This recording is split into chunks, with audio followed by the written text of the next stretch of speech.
Are you exhibiting at an event? That costs so much money. You know, the big companies spend many thousands, and I know that, having worked previously at Porsche, where we spent an absolute fortune on the motor show, and also at Alfred Dunhill, where we did the Cannes Duty Free show, and various other shows such as the GQ show, the Miami Duty Free show, and so on. These events cost a fortune, but even if you're an SME and you spend £3,000, £4,000, £5,000 on an event, it's a huge amount of investment that perhaps you won't maximize unless you get your follow-up right. And that means planning. It means planning before the show. Could you be contacting target customers and your existing customers to get them to come to the show?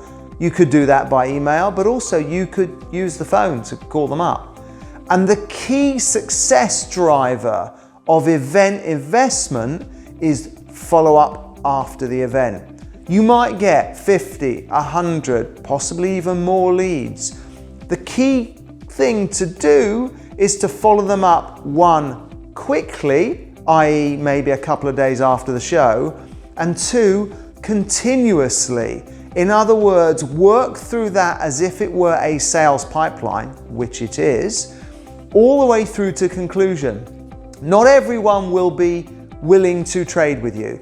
There's lots of euphoria that goes on at a show, and they'll say things that they don't really mean. They're just, in some ways, pandering to you. But there will be gold nuggets within them.